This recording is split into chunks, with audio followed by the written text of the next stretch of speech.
Bonjour à tous, c'est Claudia et j'étais en train de faire ma cuisine là et il y a une pensée qui est passée par ma tête parce que j'ai un atelier de Reiki tout à l'heure et une pensée mène à l'autre comme le mental aime bien faire et, et puis je me suis demandé comment ça se fait qu'il y a toutes ces Reiki différents euh,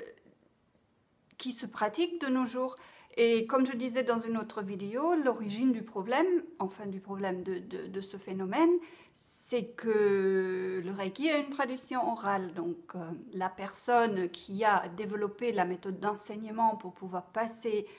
la capacité de canaliser le Reiki de maître à élève, donc Mikao Usui, il a développé une méthode d'enseignement et à partir de là, chaque maître qui a été formé après a ajouté son grain, c'est-à-dire il faut bien différencier entre la méthode d'enseignement qui est le système qui a été tissé autour du Reiki et chaque maître a individualisé en pensant qu'il a trouvé quelque chose de plus de la pratique, quand en réalité le Reiki lui-même n'est pas altéré, c'est-à-dire ce qui est là qui vous fait sentir bien,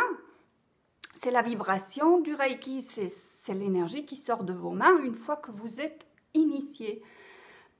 Pardon. Et donc, il n'y a qu'un Reiki, un seul Reiki, et c'est ce qui sort de vos mains, qui n'a pas besoin d'outils complémentaires, qui n'est pas augmenté, parce que quand le Reiki est une vibration qu'on ne donne pas activement, sinon qui est prise par un récepteur, c'est-à-dire la personne que vous traitez et avec l'autotraitement vous, c'est pas possible d'utiliser ça pour des objets qui ne sont pas vivants, c'est-à-dire par exemple des cristaux, des bols, des je ne sais pas quoi. Il y a tout un tas de choses qui sont utilisées dans cette pratique qui, contrairement à ce qu'on pourrait penser, n'ajoutent rien à la qualité du traitement lui-même. C'est-à-dire, la puissance du Reiki est telle que si on ajoute quelque chose, on dilue l'expérience.